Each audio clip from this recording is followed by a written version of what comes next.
Chapter 1 चक्र मतलब wheel. आपने कभी सांप सीढ़ी का गेम खेला है? बचपन में मैंने तो खूब खेला।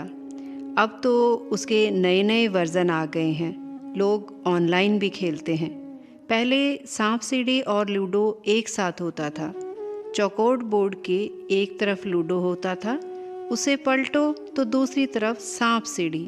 लाल, पीली, हरी और नीले रंग की गोटियां और सफ़ेद रंग का पासा कॉमन होता था। मतलब उन्हीं गोटियों और पासे से लूडो और सांप सीढ़ी दोनों गेम खेल लिए जाते थे। आप पासा फेंकिए, 1 से 6 तक जो भी नंबर आएगा उतने खाने आपकी गोटी आगे बढ़ेगी। आगे जिस खाने में आपकी गोटी पहुंचेगी वहां अगर सीढ़ी हुई तो आप अपने खेल रहे बाकी लोगों से आगे निकल जाएंगे, लेकिन अगर सांप हुआ तो वह आपको निगल लेगा। तब आपकी गोटी सांप के मुंह से होकर उसकी पूंछ तक चली जाएगी। अगर सांप छोटा हुआ तो आप कुछ खाने पीछे चले जाएंगे, लेकिन सांप अगर बड़ा हुआ तो आप खेल में बहुत ही पीछे चले जाएंगे। इस गेम से बात इसलिए शुरू की क्योंकि हमारे जीवन में भी चक्रों का प्रभाव सांप सीढ़ी जैसा ही होता है। यह और बात है कि जीवन के गेम में हम जो पासे फेंकते रहते हैं वह हम अनजाने में करते हैं, क्योंकि हम में से ज़्यादातर लोगों को तो यह भी नहीं मालूम होता कि चक्र किस बला का नाम है। दिन अच्छे गुजरें या बुरे, हम तो जीवन जिए चले जाते हैं, लेकिन हम नहीं जानते कि हमारे जीवन के हर उतार चढ़ाव के पीछे असल वजह हमारी अपनी ऊर्जा ही होती है। यह ऊर्जा भी पासे की तरह अगर सही चक्र तक पहुंची तो बल्ले बल्ले, नहीं पहुंची तो थल्ले। हमारे पैदा होने से लेकर मृत्यु तक ऐसा कोई भी कार्य नहीं होता जिसके पीछे सीधे सीधे हमारे शरीर में मौजूद चक्रों की कोई भूमिका न हो। हम में से ज़्यादातर लोग नहीं जानते कि जीवन का सारा खेल चक्रों से ही चलता है। प्रकृति के कुछ नियम होते हैं, हम उन नियमों के बारे में जाने या ना जाने, इससे प्रकृति को कोई फर्क नहीं पड़ता। प्रकृति के नियम तो वैसे ही काम करते रहते हैं। सेब तो उस वक्त भी पेड़ से नीचे ज़मीन की ओर ही गिरते थे जब न्यूटन पैदा नहीं हुए होंगे, और अगर न्यूटन ने यह गौर नहीं किया होता कि आखिर सेब नीचे ही क्यों गिरता है, दाएं बाएं ऊपर क्यों नहीं जाता, तो भी सेब नीचे ही गिरता रहता। यह बात और है कि न्यूटन ने इस पर खोज की जिसे लॉ ऑफ ग्रेविटी के सिद्धांत ने साइंस को नई ऊंचाई पर पहुंचाया। यह खोज नहीं होती तो भी प्रकृति तो अपना काम वैसे ही करती रहती। आप सोच रहे होंगे कि हमने सांप सीढ़ी से बात शुरू की और प्रकृति पर ले आए, इसलिए सीधे बताते हैं कि प्रकृति का उल्लेख क्यों किया। असल में हमारे जीवन और चक्रों के बीच हमारी सांस होती है। सांस का चक्र से क्या लेना देना, यह आप आगे डिटेल में जानेंगे। फिलहाल तो आपको याद दिला दें, आप सांस लेते नहीं हैं। सांस लेने का काम प्रकृति ने मनुष्य पर नहीं छोड़ा। सांस लेने का काम तो प्रकृति से ही संचालित होता है। प्रकृति के नियम। प्रकृति ने मनुष्य को जिस काम करने की छूट दी, मनुष्य ने उसमें अपनी मनमर्जी चलाई और खूब खिलवाड़ किया। प्रकृति ने अगर सांस लेने की छूट भी मनुष्य को दे दी होती तो कोई मरता ही नहीं, मौत खड़ी रहती और हम सांस लेना बंद ही नहीं करते, बस लेते ही रहते। यह सब कहने का अर्थ यही स्पष्ट करना था कि हम सांस लेते नहीं बल्कि हमारी सांस चलती है। कहने को सभी कहते हैं कि सांस ही जीवन है, लेकिन वास्तव में हमें सांस की रत्ती भर भी परवाह नहीं होती, जबकि हमारी सांस के पीछे इतना कुछ चलता रहता है जिसकी कोई गिनती ही नहीं, जिसे कोई भी जानकर खुद अनुभव भी कर सकता है। इसे यदि कोई जानना चाहे तो सांस के रहस्य जो चाहें सो पाएं पुस्तक पढ़ सकता है। यहाँ हम उस किताब की बातों को दोहराना नहीं चाहते, लेकिन इतना ज़रूर बताना चाहते हैं कि जैसे हमें सांस की कोई खबर नहीं होती, वैसे ही ज़्यादातर लोगों को चक्रों की भी कोई जानकारी नहीं होती।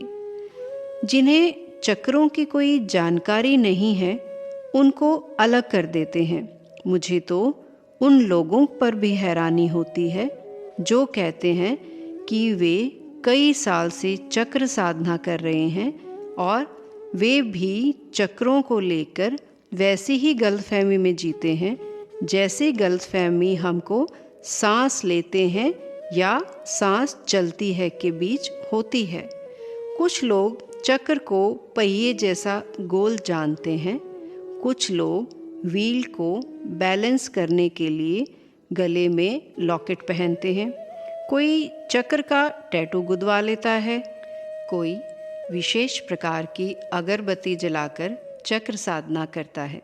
कुछ लोग व्हील अलाइनमेंट सेंटर चलाते हैं जहां जाकर लोग अपने टेढ़े मेढ़े चक्र सीधे करवाते हैं, जैसे चक्र कार का पहिया हो। चक्र एक्सपर्ट बहना एक मज़ेदार किस्से से अपनी बात आगे बढ़ाते हैं। एक दिन मैं अपने दोस्त के घर गया। वे दिल्ली में हौज खास में रहते हैं। गेट खोलकर मैं ड्राइंग रूम वाले दरवाजे पर पहुंचा। भीतर से किसी के गाने की आवाज़ आ रही थी, ओम जय जगदीश हरे, स्वामी जय जगदीश हरे। उनके सर्वेंट ने दरवाज़ा खोला। मैं सोफ़े पर जाकर बैठ गया। वहीं ड्राइंग रूम के पास ही बड़ा सा मंदिर बना था। मेरे दोस्त की पत्नी बबीता, जिन्हें मैं बहना बुलाता था, वे आरती गा रही थी। उनके एक हाथ में दीपक था, दूसरे हाथ में छोटी सी घंटी, जिसे बजाते हुए वे आरती कर रही थी। मुझे आया देख वे एक सेकंड मेरी ओर मुड़ी, गर्दन हिलाकर नमस्कार किया और उसी सेकंड उन्होंने अपने सर्वेंट को आवाज़ दी, साहब को चाय दो। इसके फ़ौरन बाद फिर वो आरती करने लगी, विषय विकार मिटाओ, पाप हरो देवा, स्वामी पाप हरो देवा। यह सब उन्होंने मशीन जैसी फुर्ती से किया। मैंने गौर किया कि मेरे वहाँ पहुँचने के बाद उनकी लय बदल गई थी, आरती की स्पीड बढ़ गई थी। अब वे जल्दी जल्दी आरती कर रही थी। ऑफिस जाने की जल्दी हो या कोई और काम पेंडिंग हो तो हम ऐसे ही जल्दी में पूजा को निपटाते हैं। जाहिर है कि ज़रा सी देर में उनकी आरती ख़त्म हो गई। फिर वे आंख बंद करके कुछ बुदबुदाने लगी।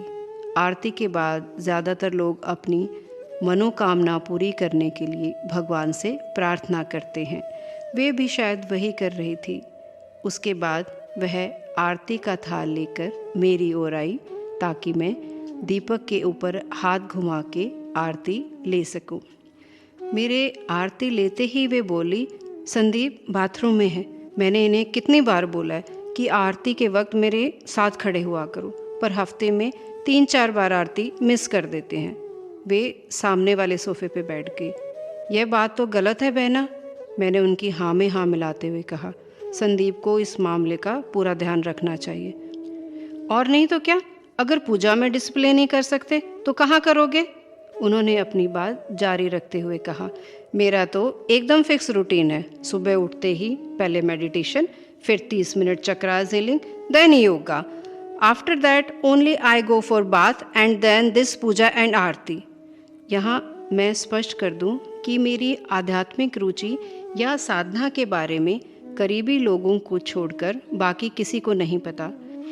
पत्रकारिता के पेशे में मैंने 35 साल गुजारे हैं। सब मुझे जर्नलिस्ट के तौर पर ही जानते हैं। उनके मुंह से चक्रास सुनते ही मेरे कान खड़े हुए, लेकिन उसे जाहिर किए बगैर ही मैंने उन्हें कुरेदा, लेकिन बहना, सुबह उठते ही सबसे पहले आरती क्यों नहीं?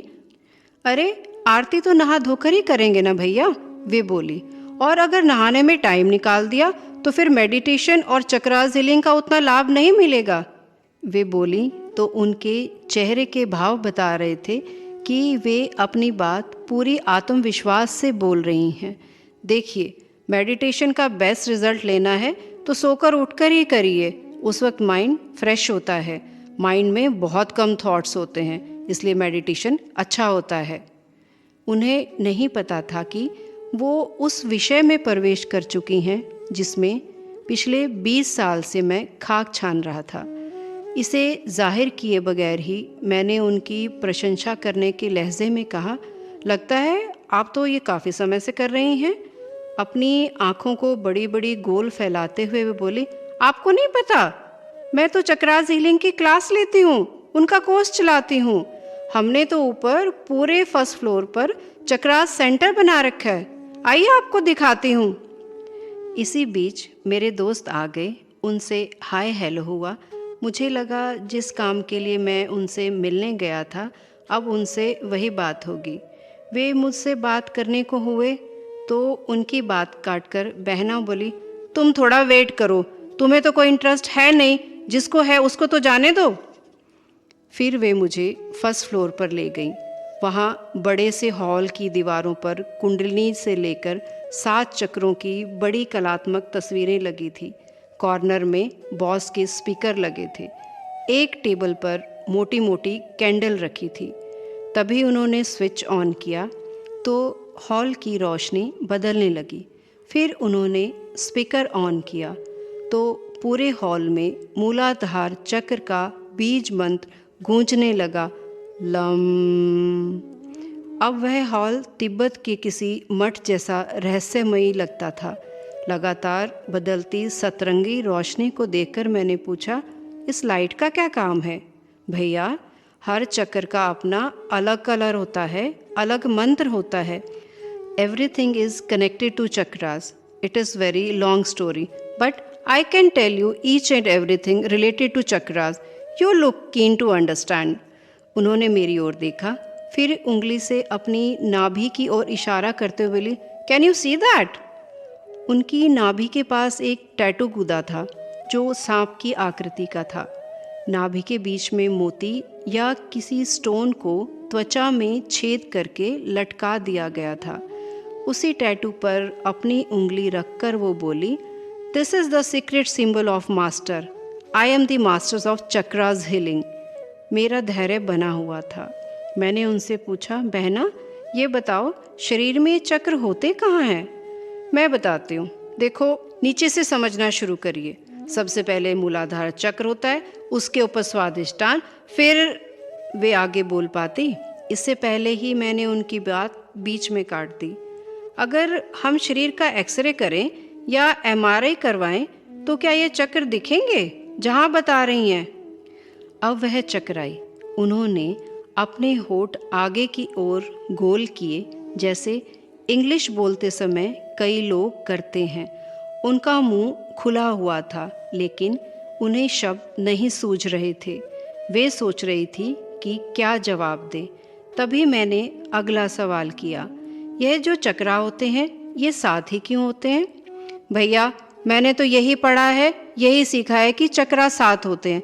अब ये साथ क्यों होते हैं, ये एक्सरे में क्यों नहीं आते, ऐसी बातें तो वही करते हैं जो इनको मानते नहीं हैं। फिर उन्होंने मेरी आंखों में झांकते हुए पूछा, क्या आप इस सब में यकीन नहीं करते?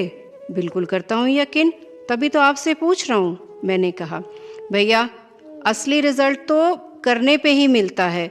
मैं आपको बता रही हूँ, मेरे पास एक भी ऐसा बंदा नहीं आया जिसने मेरी क्लास ली हो, पूरा कोर्स किया हो और उसे फ़ायदा ना हुआ हो। वे फिर शुरू होने को थी, तभी मैं बोल पड़ा, बहना क्या मैं आपसे एक और सवाल कर सकता हूँ? एक क्यों, 10 सवाल करिए। चलिए नीचे चलते हैं, चाय पियेंगे और आराम से बात करेंगे, वे बोली। फिर हम ड्राइंग रूम में आ गए। वहाँ संदीप मेरा वेट कर रहा था। पिन मारने के अंदाज में वे बोली, तुम भैया को देखो कितना इंटरेस्ट ले रहे हैं, तुमको भी लेना चाहिए इंटरेस्ट। संदीप मुझे घूरने लगा। मैं मुस्कुरा दिया। एक बार फिर मैं बहना की ओर मुखातिब हुआ। आप तो रोज़ आरती करती हैं, इस आरती में जो एक लाइन आती है, विषय विकार मिटाओ, इसका मतलब क्या होता है? हम भगवान से क्या मिटाने की प्रार्थना कर रहे होते हैं? बड़ा सुंदर प्रश्न किया है आपने। अब वे ज्ञान मुद्रा में आती दिखाई दी। देखिए, हमारा मन सदैव हमें आउटसाइड यानी बाहरी दुनिया की ओर धकेलता रहता है। मन हमारे 5 सेंसेस आँख, नाक, कान, जीभ और त्वचा के माध्यम से बाहर जिन चीज़ों में रस लेता है उसे हम विषय कहते हैं। जैसे आँख हमेशा अच्छा देखना चाहती है, कान अच्छा सुनना चाहते हैं, और यह सब विषय हुए। यही विषय हमारी इच्छाओं को जन्म देते हैं। हमारी इच्छाएं ही मोक्ष और परमात्मा की प्राप्ति में बाधा बनती हैं, जबकि काम, क्रोध, लोभ, मोह, अहंकार विकार कहलाते हैं। आरती में हम इन सभी विषय विकारों को मिटाने की भगवान से प्रार्थना करते हैं।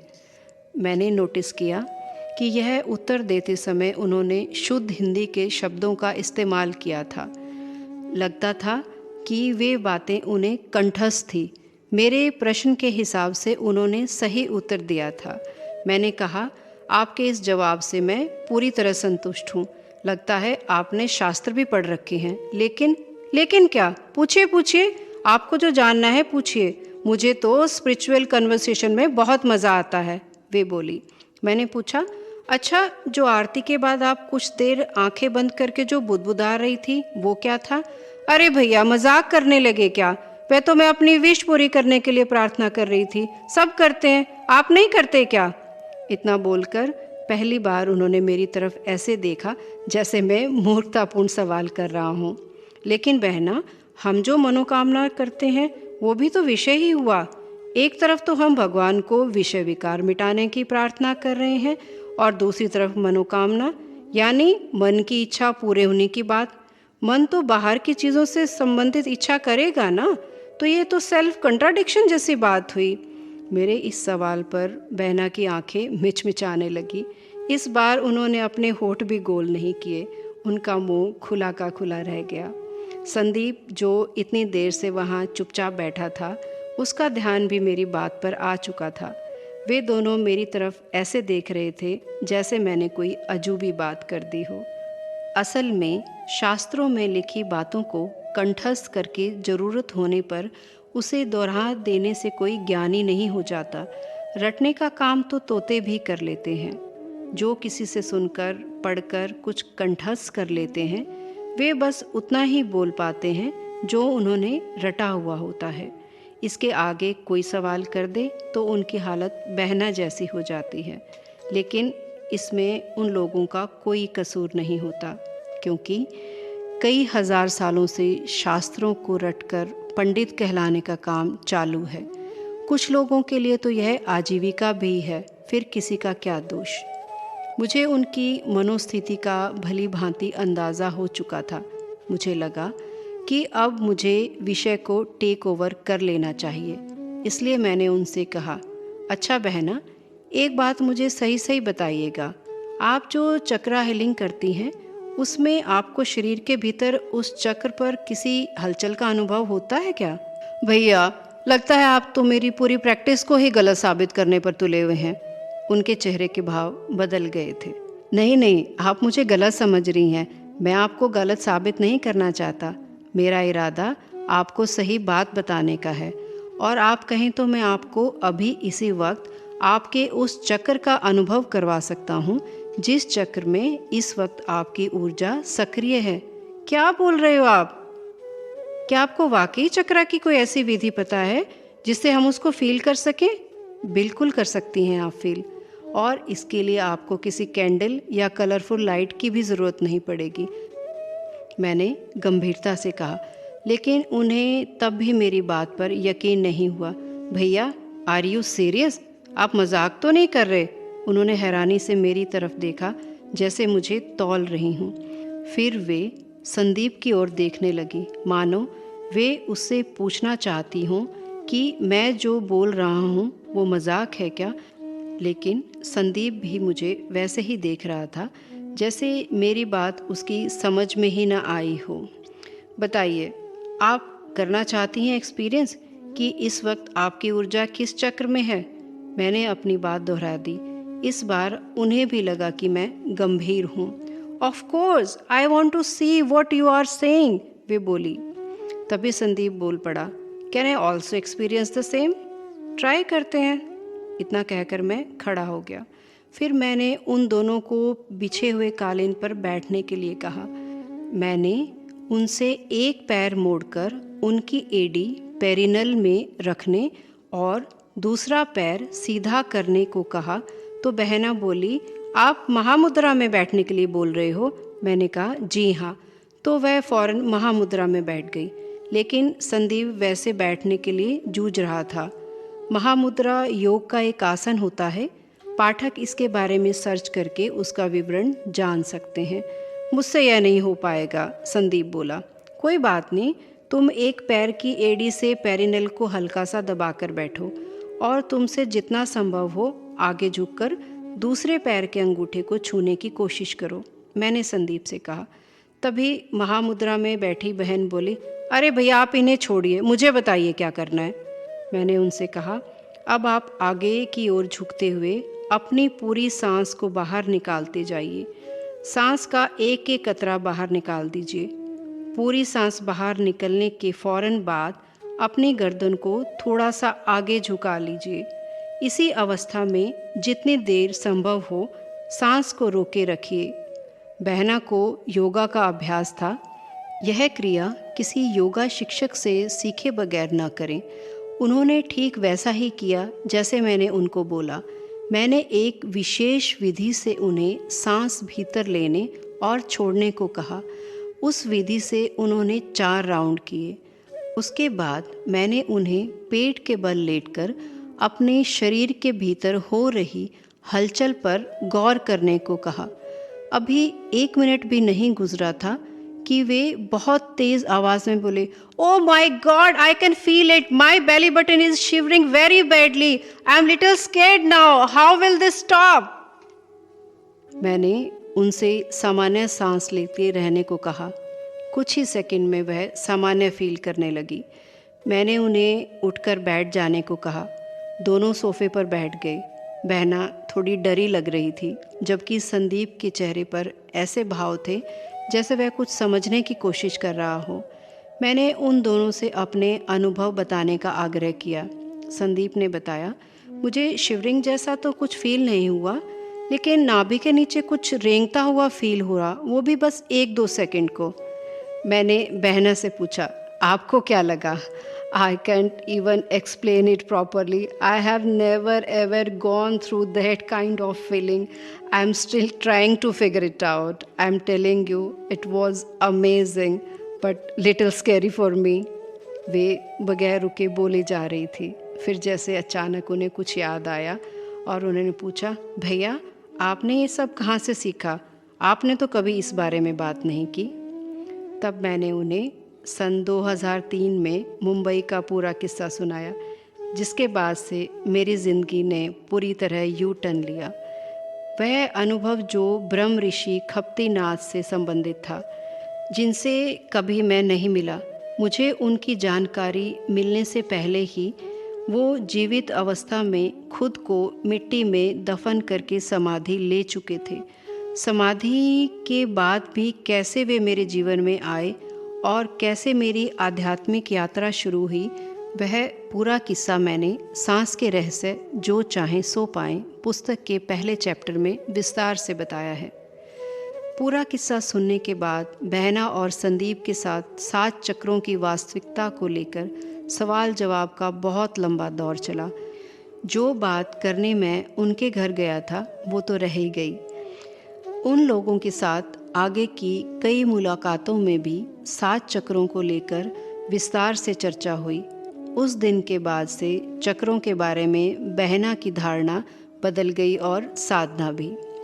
चक्र हीलिंग का सेशन तो वो अब भी चलाती हैं, लेकिन अब उन्हें रंगीन लाइट की ज़रूरत नहीं होती। और हाँ, अपनी नाभि में गुदे टैटू के बारे में अब वे हंसकर कहती हैं, ये तो परमानेंट है, अब मैं इसे नहीं हटा सकती। वास्तव में चक्र हमारी ऊर्जा के शक्ति के 7 केंद्र होते हैं। इस बारे में जो चर्चा उनके साथ हुई, अगले चैप्टर में वही आपके साथ शेयर करेंगे।